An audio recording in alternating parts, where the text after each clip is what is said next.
Minor League Baseball isn't entirely about baseball. It's community. It's the ability to spend a summer evening in any town USA watching a sport that is part of the fabric of America. And maybe, if you were lucky, one of those prospects on the field during any given evening would go on to become a star one day. Then, they would be your town star. The Bash Brothers are still remembered in Medford, Oregon. Walla Walla, Washington still claims Tony Gwynn as one of their own. Across America, tiny towns have staked a small part of baseball's folklore for themselves. And even if their teams have long since gone, nothing can take that away from them. But mostly though, minor league baseball is root for the home team. A team to call your own. Look, minor league baseball has never been perfect over the years. Franchises have come and gone. Plenty of unscrupulous individuals have taken advantage of towns and fans over the decades.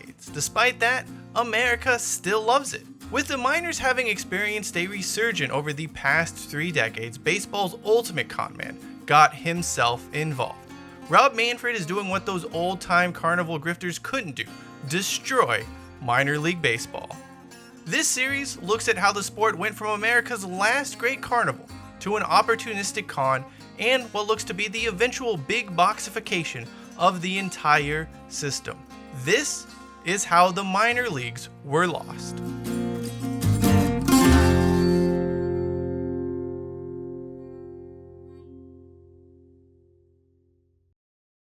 The downfall of minor league baseball in America can be traced back to a U.S. Supreme Court decision in 1922, Federal Baseball Club vs. National League. In this case, Major League Baseball was granted special immunity from antitrust laws. This included being able to dictate terms under which every independent league did business, despite having no controlling stake in these clubs or reason to care about the leagues apart from making sure they could never grow into serious competition. What the decision really did was establish a feudal relationship between the two bodies. The American and National Leagues allowed teams outside the realm of Major League Baseball to exist, and in turn, they should be thankful for that privilege. As the years passed, Branch Rickey would introduce the farm system structure, which eventually all MLB sides would adopt. Leagues and teams would come and go as baseball tried to figure out what exactly it needed from minor league baseball. The public's interest in this level of the sport ebbed, since they could now watch the big leagues on television from the comfort of their own home. In 1949, nearly 42 million people attended minor league baseball games from sea to shining sea, with some 448 teams populating America. The setup, however, was unsustainable. Even Willows, California had itself a minor league baseball club. Roughly half of these sides were affiliated with a major league club. The rest were independent franchises hoping to either make money from gates, selling players on, or gaining affiliate status in the future. By 1962, the number of minor league franchises had dwindled to 134, and only 9.7 million folks paid to see games across the United States. Things were so bad down on the farm that MLB even provided the system with a $1 million bailout during the late 1950s to prevent the entire thing from collapsing. This rare act of generosity from Major League Baseball was both recognition that they had had a part in the downfall of the minor league system, as well as a realization that they did not have the time, want, desire, whatever you may call it, to rebuild the entire farm structure up from the ground. A major reorganization shortly thereafter streamlined the structure of minor league baseball, with independent clubs being limited and eventually rooted out entirely. Things during the 1960s still maintained a very formal, almost pretentious mentality that baseball alone was enough of an attraction to bring in fans. That changed during the 1970s. A desire to stand out and connect with local communities through marketing and promotions became the norm. You had a new generation of marketers and business people who drew inspiration from the likes of Bill Veeck and baseball's other colorful characters. The end result was what could best be described as America's last great carnival, an experience unlike anything baseball had ever produced. Not everyone liked it, nor was it always successful, but minor league baseball had finally found its niche. For some franchises, they found a home and fan base, and that has stuck with them through affiliate changes and in some cases classification changes. Rochester has been playing baseball outside the major leagues for 125 years. The Toledo Mud Hens are right behind him. Meanwhile, teams like the Arkansas Travelers, Tacoma Rainiers, and countless others have come around later, but became staples of their community nonetheless. In reality though, the relationship between many cities and their minor league ball clubs is that of the traveling circus where franchises come and go. There is some excitement and buzz early on, the novelty wears off, the team isn't very good or something else happens, and the franchise moves somewhere else and repeats the process all over again. Take Salt Lake City for example. The current incarnation of the Salt Lake City Bees actually moved from Portland. But the city itself had a minor league side from 1970 to 1984 that would move to Calgary. That franchise eventually ended up in Albuquerque. Even some of the minor league's most iconic brands, like the Durham Bulls, have ceased to exist for periods of time. Stadium issues have always been a sore spot, and then there are owners who always seem to be characters. I suppose you need to be a bit of a character to get into minor league baseball ownership to begin with. Some had altruistic intentions, just wanting to bring baseball to their hometown. Others were hooks and crooks, wanting to profit. And a few just wanted to be local celebrities, true ringleaders of a sporting circus. By 1989, things were on the upswing once more. There were 186 minor league baseball teams in America, and attendance surpassed the 21 million mark. Perhaps most interesting was the fact an official from the National Association of Professional Baseball Leagues estimated that 125 of those 186 minor league teams were actually profitable. As the 1990s came, there was a push to improve organization across the minor leagues. A corporate structure was adopted and Mike Moore was named president. Additionally, a minimum facility standard went into effect for ballparks that were part of the minor league setup. The goal here, for better or worse, was to eliminate some of the never-ending shuffling of clubs that would go from one town to the next and hope someone would build them something new. That hasn't been enough to stop some painful relocations in recent times though. Pawtucket lost its team to Worcester, Massachusetts. Edmonton, Calgary, and Vancouver all lost their AAA ball clubs. But ultimately, you couldn't argue with the results of what minor league baseball was morphing into. From 1969 to 2019, total minor league attendance never fell below 33 million fans in a season. In 2008, almost 40 years since the greatest single season in minor league baseball history from a box office perspective, a new regular season attendance record of over 43 million was set. What's more, the minor leagues had become a marketing and branding juggernaut. The weird team names, the cartoonish logos, the outlandish alternate jerseys, popular giveaways, and the overall experience made minor league baseball a hit in local communities. People came for just about everything else and stayed for the baseball. In some ways, minor league baseball had become an extension of Main Street for many towns, a sense of identity and community, most of which had been lost over the years with the closing down of many main streets. Perhaps the only ones not having fun or benefiting from the success the minors were undergoing were the players. They were contracted through big league teams who had a player development contract with minor league affiliates to send players as well as coaches and equipment to their specific clubs. Players were chronically underpaid in the minor leagues and in some cases subjected to less than ideal conditions. Big league teams could and should have prevented that from ever happening. Lord knows they had more than enough cash on hand to do so. Instead, navigating the minor league system was seen as a way for a young player to prove himself, earning one's proverbial stripes, and anyone who dared complain was labeled ungrateful for having an opportunity.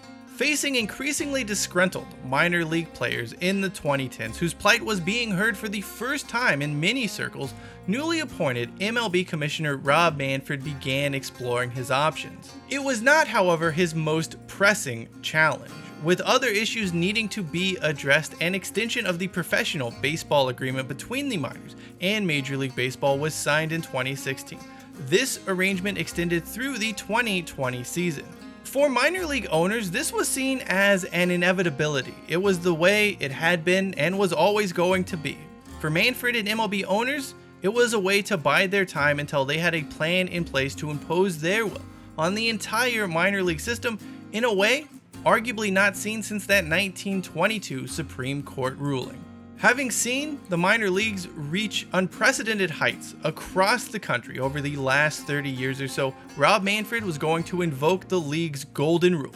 When it comes to baseball, what's ours is ours, and what's yours is ours.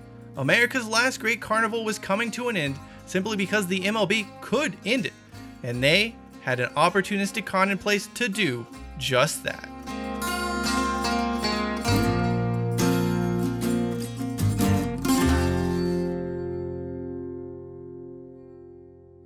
When MLB and minor league baseball reached a compromise on the extension of the professional baseball agreement in 2016, it's hard to imagine most owners had any inclination of what was coming their way in a few years' time when the agreement would need to be extended once more. Most had probably assumed it would be more of the status quo, something that had persisted for decades now.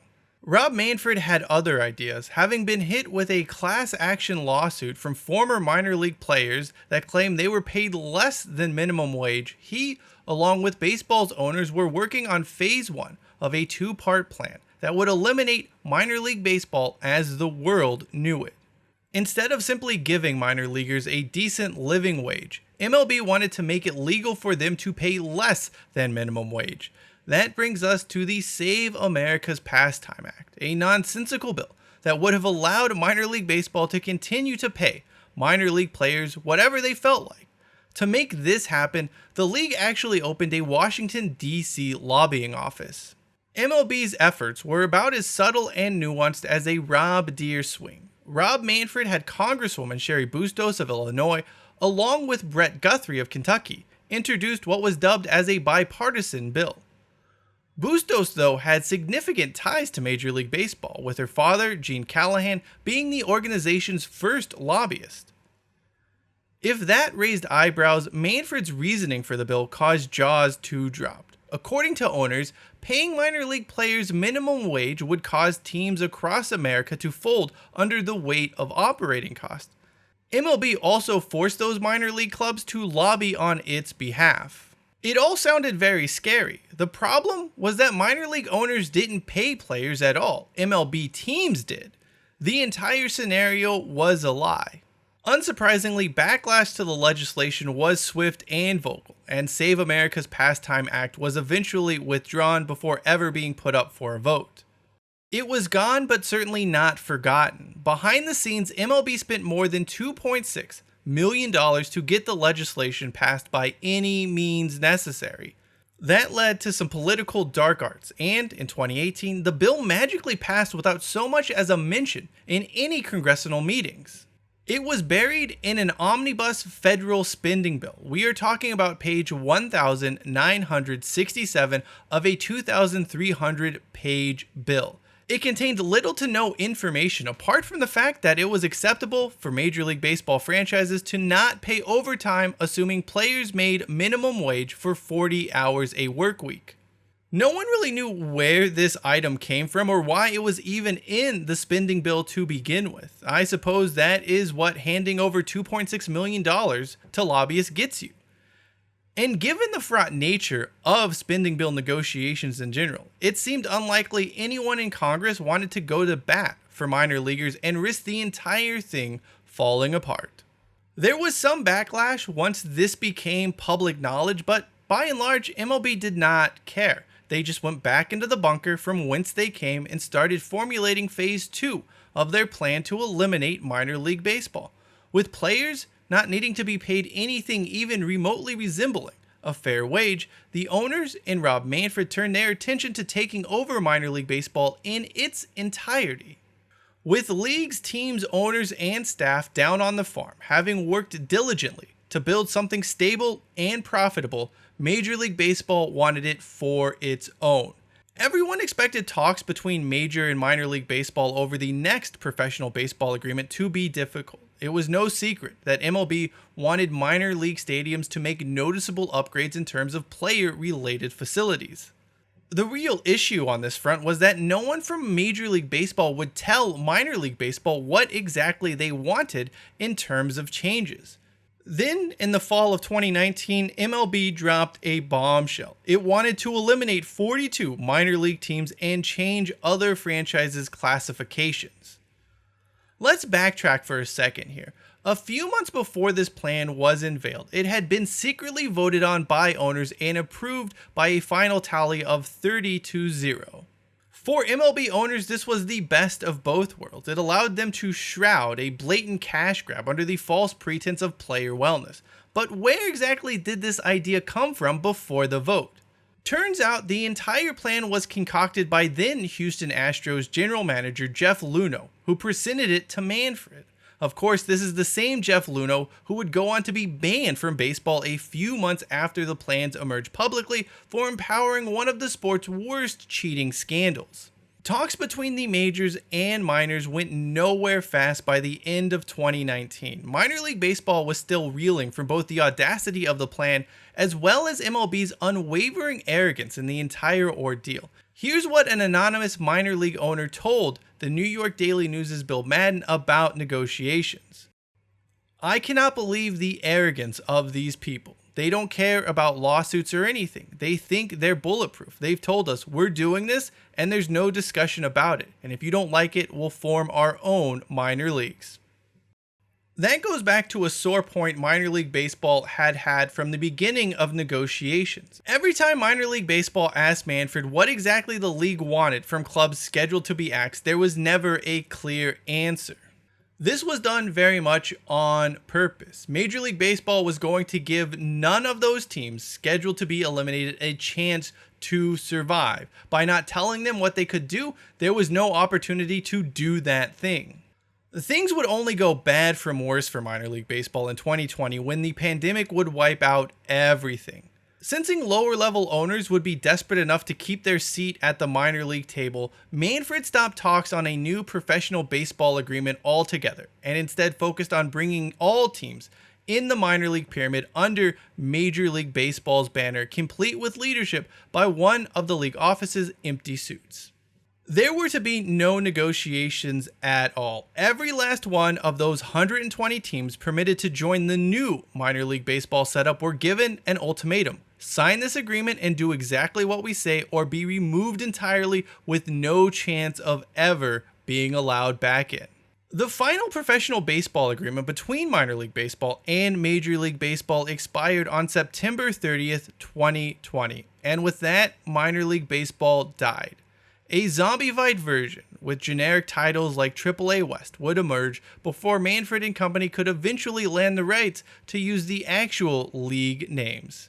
There were 5 tentpole reasons MLB used to justify its takeover of minor league baseball. Yet anyone who actually studied these for any amount of time could easily see the only one who actually benefited was MLB and its owners. The first justification was that Major League Baseball could provide more efficient marketing for minor leagues at a lower cost to their teams. For starters, minor league teams for the most part were quite skilled in marketing. Attendance was over 33 million fans across all leagues and teams for 23 straight seasons prior to the 2020 cancellation. Meanwhile, Major League Baseball attendance was flat during the 2010s, and 2019 was actually a 9-year low. Elsewhere, minor league merchandise had actually become a key revenue driver and had continually trended upward. In 2019, minor league baseball recorded $85.7 million in licensed merchandise sales.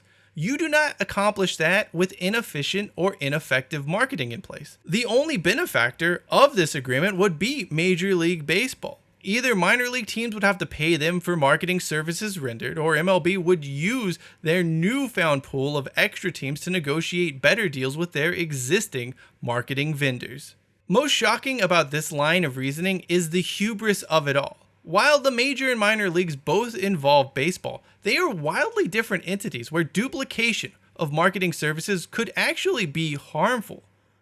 There is a major reason why minor league baseball had charted its own path trying to escape from the shadow of Major League Baseball in the past. By the way, could you have imagined if minor league baseball tried pitching the same thing to MLB? The response would have obviously been, it's not the same. Worst of all, though, Manfred can't even get away with making this claim that he could help the minor leagues save on marketing services without a woefully outdated antitrust exemption backing him. There was something far more sinister behind this tentpole: control.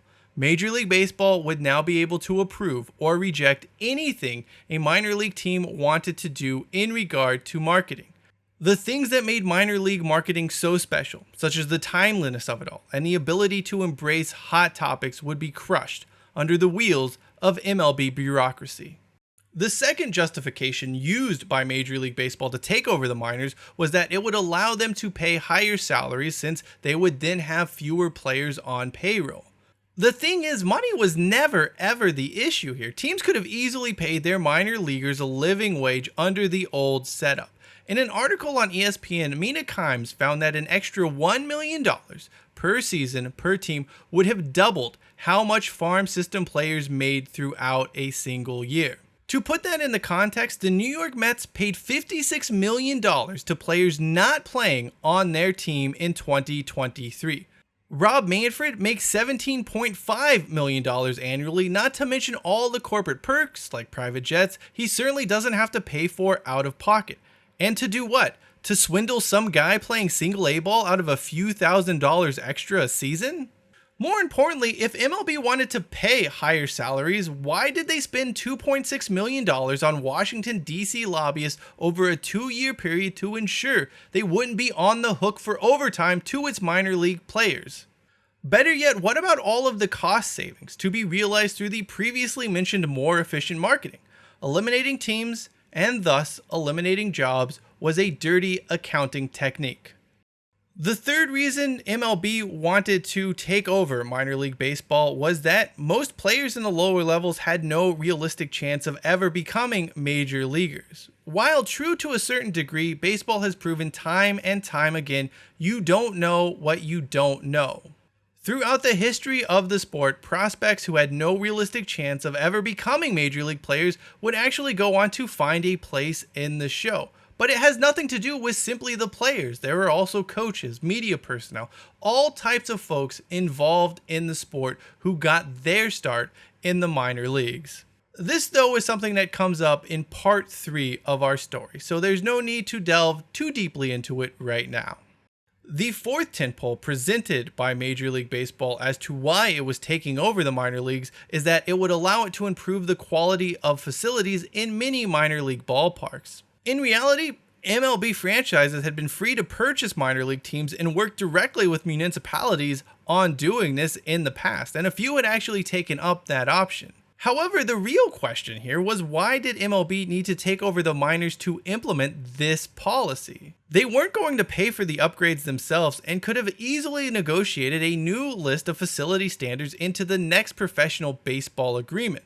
By the way, that is exactly what has gone down with the MLB minor league takeover. They didn't do a damn thing to improve the quality of facilities at minor league ballparks. They simply gave teams a list of demands and said, you're doing this or you're gone.